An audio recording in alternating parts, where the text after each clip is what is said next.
Our next session is one which is very, very close to my heart. What working for a cause has taught me about leadership. Now, what we think of when we think leadership is changing in a template which went from leadership means aggression to leadership means a whole lot of different things. And I thought, who better to explore that than Pragya Prasoon, the founder of Atijeevan Foundation. This has been the Atijeevan Foundation has been India's leading community for the rehabilitation and empowerment of burn and acid attack survivors. And its core objective is to focus on the personal growth and welfare of both acid attack and burn survivors in India. And presently, Atijeevan is a network of 500 plus survivors pan India. And Pragya says, we believe that our mission has just begun. So, as a leader who is working for this incredible cause, I think she has some very, very valuable insights to share with all of us. And I'm really looking forward to hearing you, Pragya. Thank you so much for joining us. Thank you so much for having me here, Aparna. And with Pragya, we have, joining her on stage to lead the discussion, Malini Gauri Shankar, who is a freelance voiceover artist, founder of FI Escapes, and longtime friend of all of us at Women's Wear. Welcome, Malini. Welcome. Thank you. Thank you so much, Aparna. Very happy to be a part of this. Thank you. Little bit about Malini. She has over 16 years of experience across 3 industries, IT, media, and travel. She's a voiceover artist, as I said, she's a creative writer and the founder of FI Escapes, an experiential travel company. And she really believes in the power of peer learning, and so she loves motivating women returning to the workplace as well as early stage entrepreneurs. And she also conducts voiceover 101 training workshops for aspiring voiceover artists. And Malini, so I will now leave the conversation in your good hands and exit the stage. Over to you both. Sure. Thank you so much, Aparna.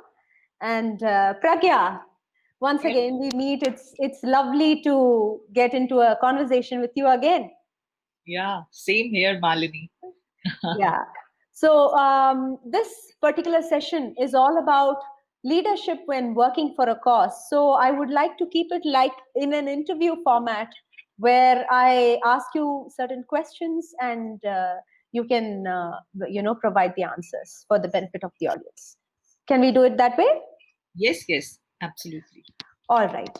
So as the founder of Atijeevan Foundation, surviving is one thing, and but surviving oneself and helping others is another. So please first of all, let's hear from you as to what do you do at Atijeevan, and a little more about, more insights into the work that you do. So at Atijeevan, we provide medical rehabilitation to all the acid attack and burn survivors who are underprivileged and they cannot afford their own surgeries and treatment. At the same time, we try to empower them because, only taking care of the medical rehabilitation is, just half the work done.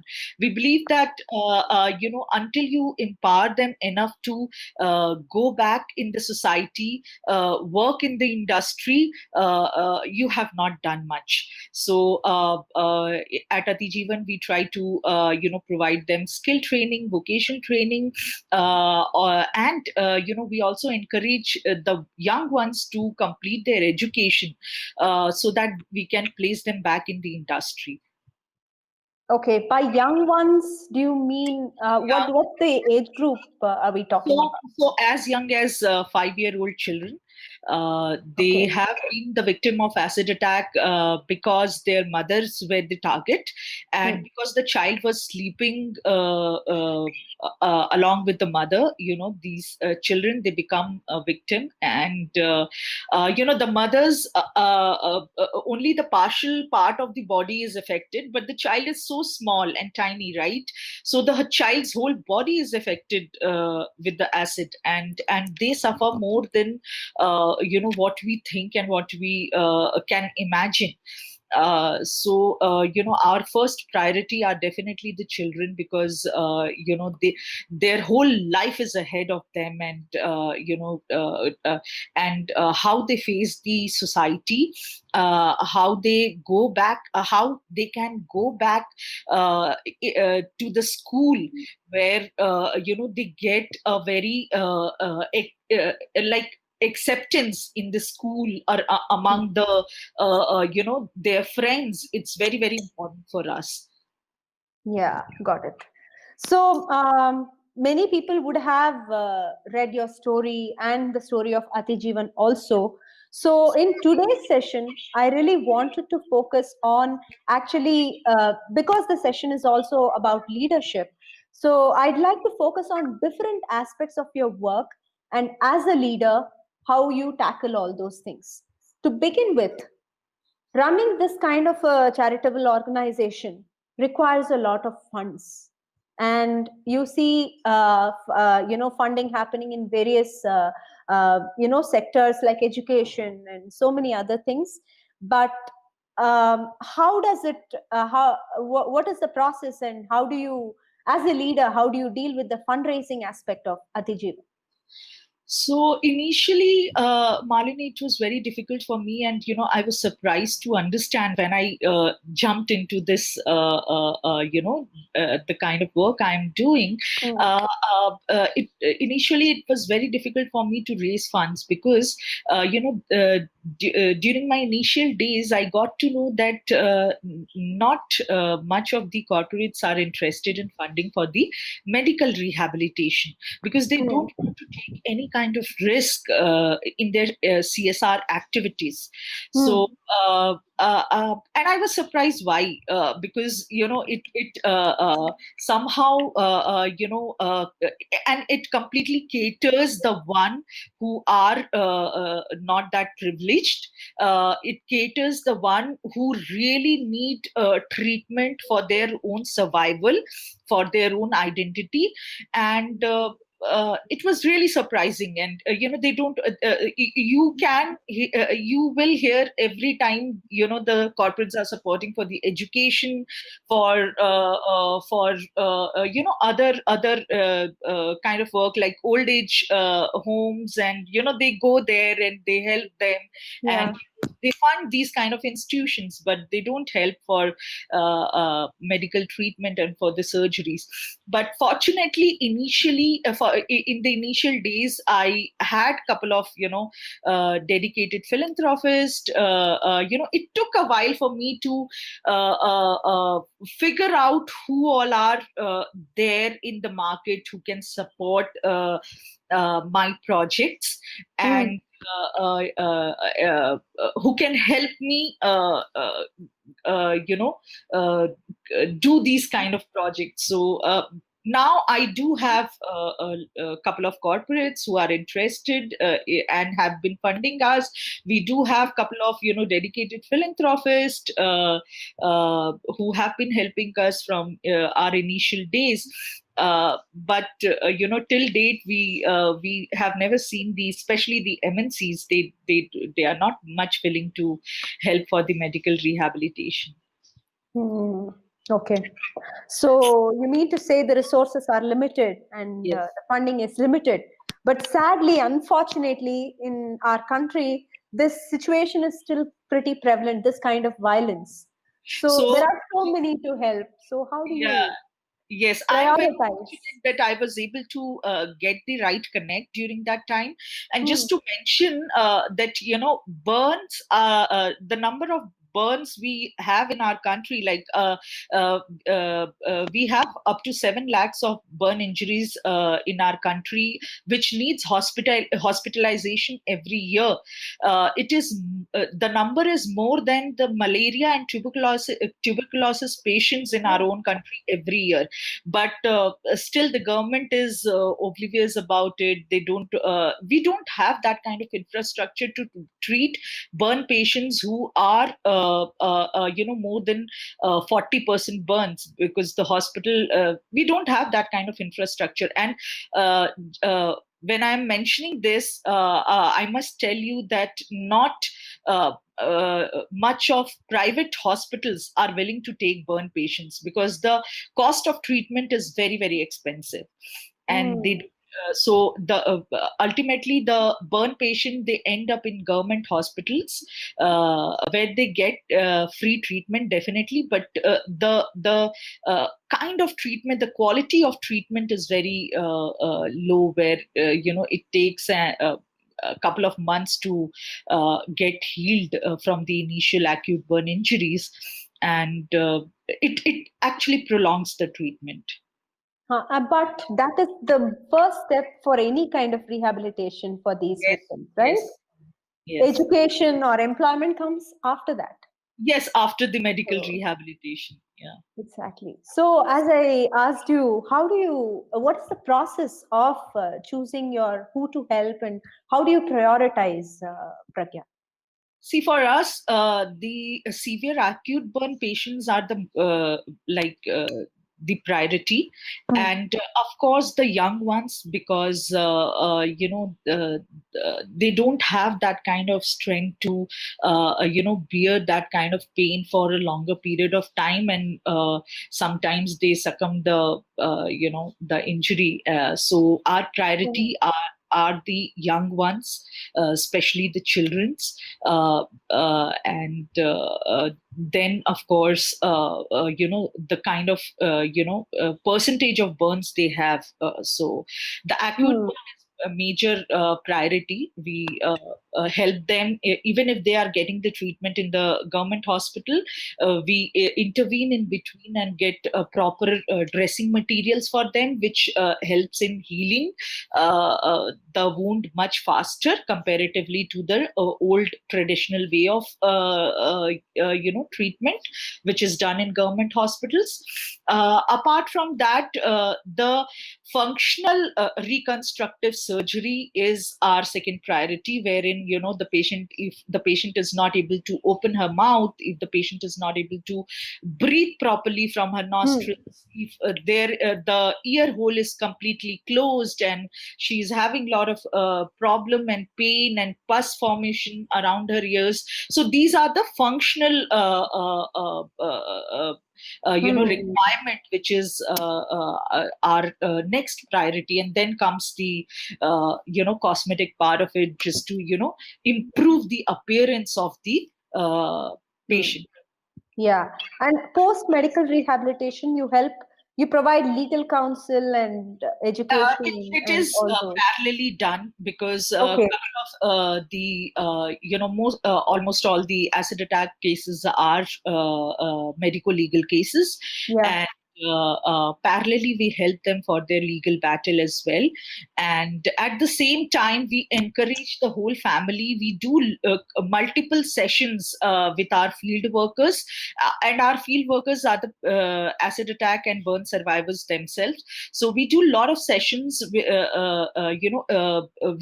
the family and our field workers, so that they are encouraged to accept their family member, the patient, because family support is very, very important in your recovery. Even if we support them, even if we help them, and the family is not supportive, the patient is she's not able to recover from the whole trauma. So we need to empower the family at the same time, so that a family accepts and move on with what they have. And how do these people reach out to you, Pragya?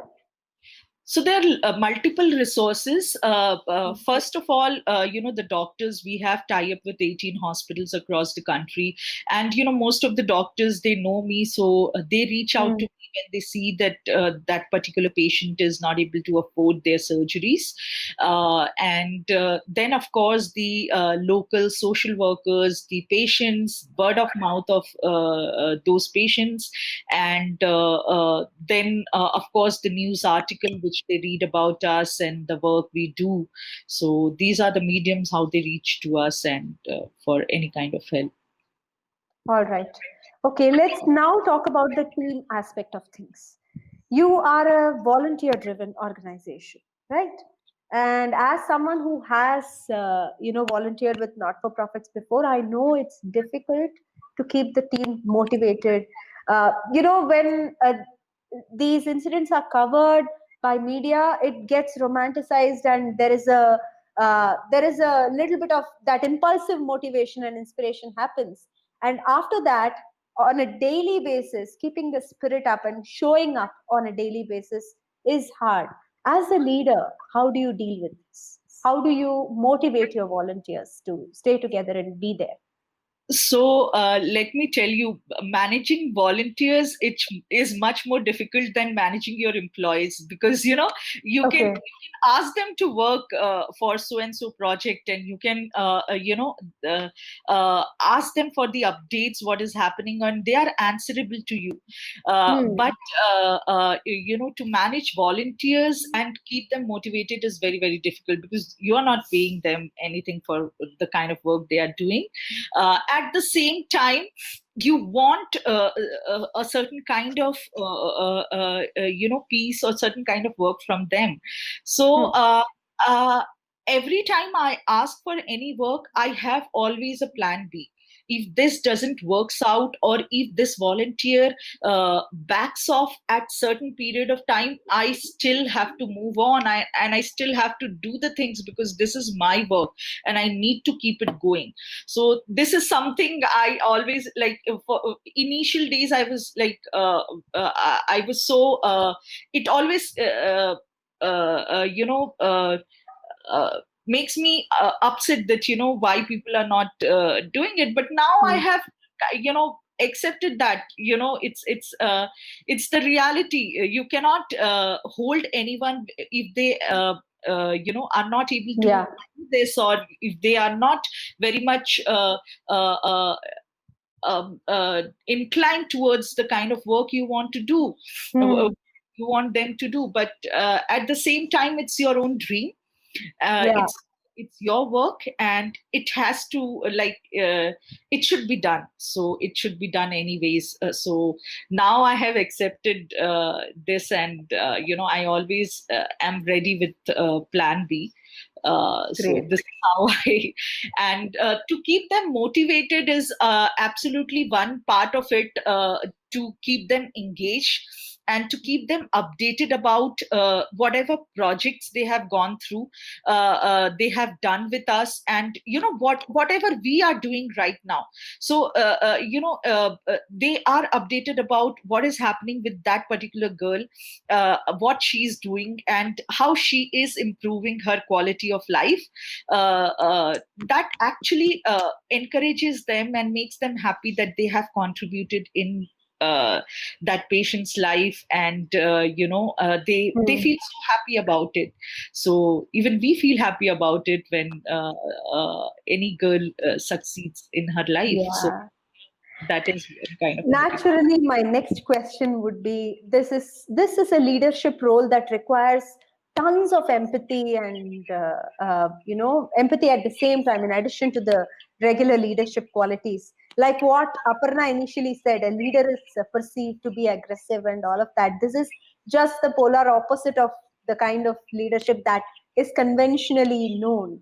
So how do you deal with yourself as a leader when you have so much of ups and downs on a daily basis, witnessing what is going on?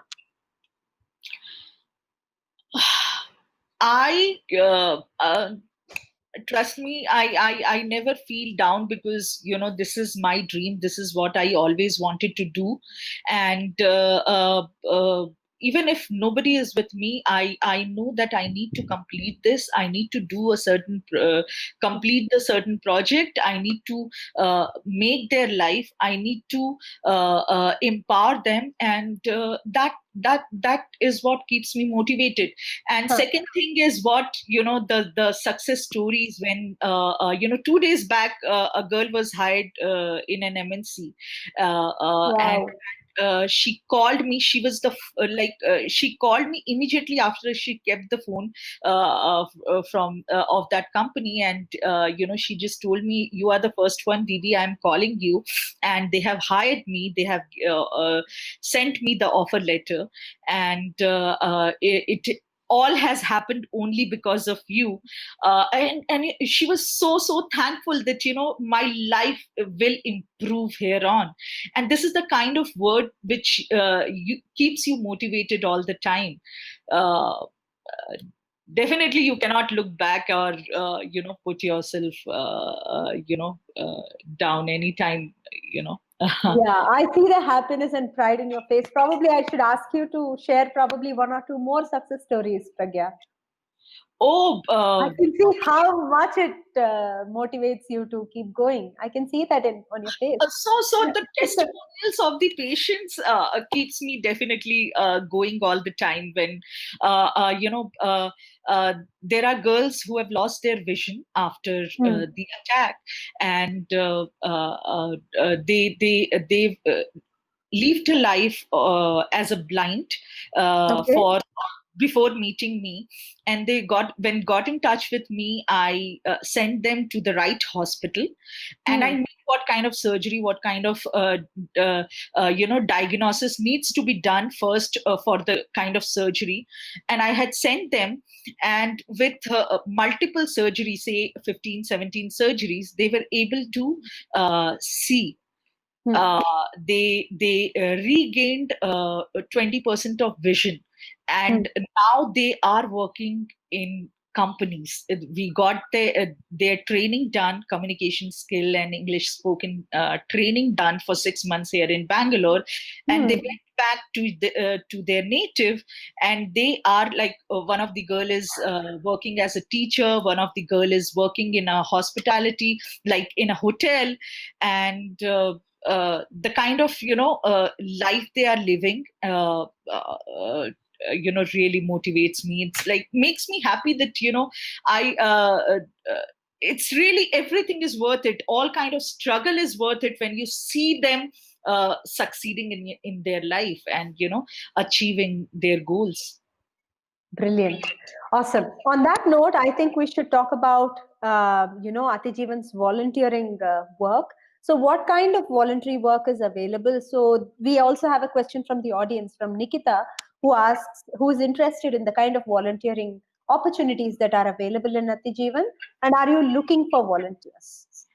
So we always look for volunteers for content writing, video editing, graphics, and all, because our expertise is the medical part of it, the education part of it. So we lack in these areas.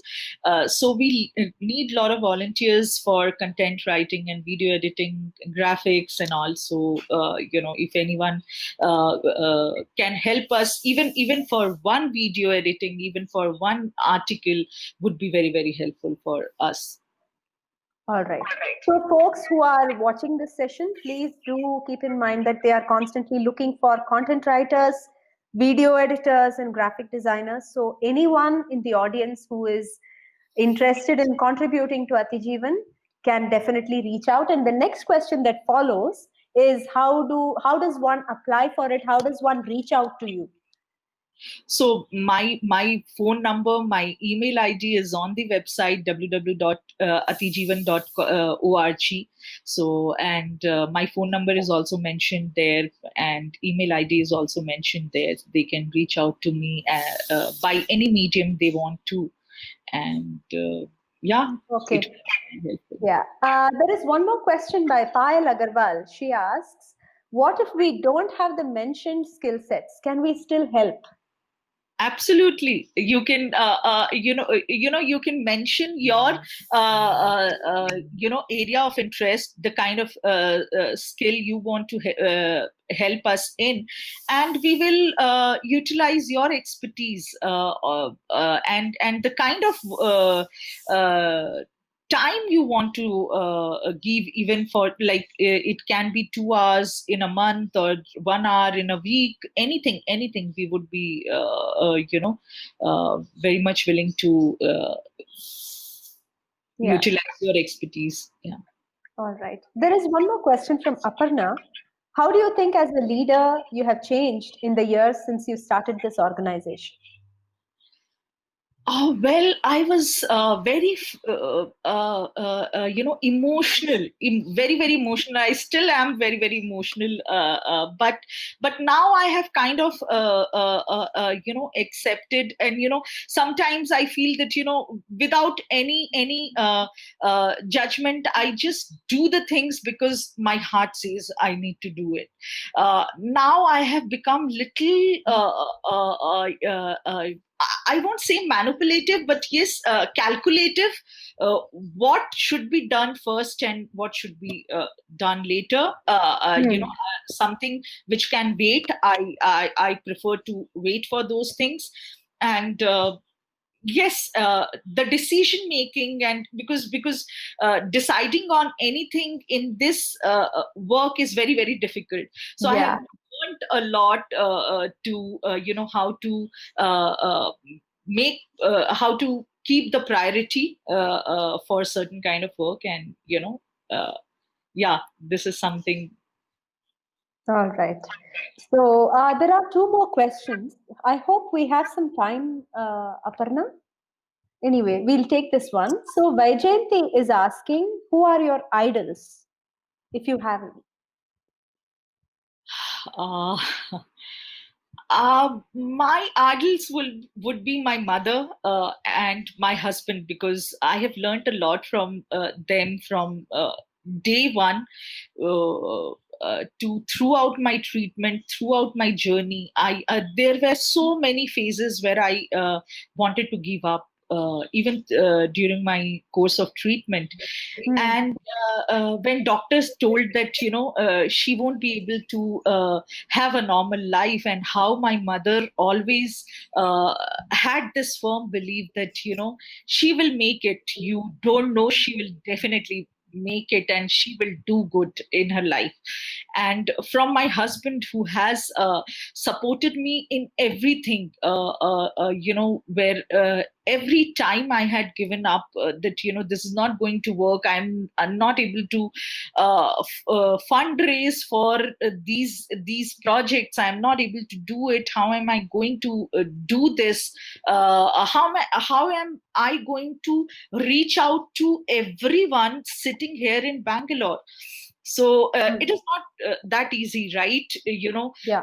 Delegating work to so many people who are sitting in different cities, and just communicating with them over phone, and getting all kind of work done, whether it is video shoot, editing, everything.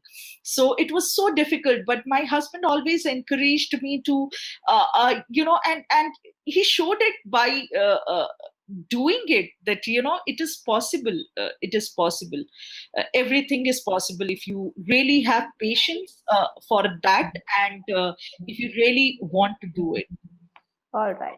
Thank you so much, Pragya. I think we just ran out of time, and with that we were just in time, in fact. And thank you so much. It was just so inspiring listening to you, Pragya, not just in terms of the work that you've been doing, but I think there are some learnings that we can all take from there, including things like, having a plan B, when things don't quite work in the way that you hope they would as a leader, how do you develop that plan B?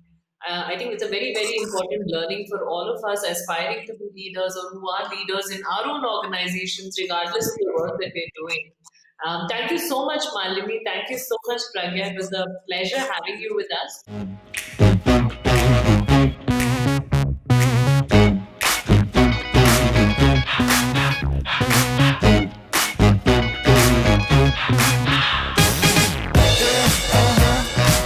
It's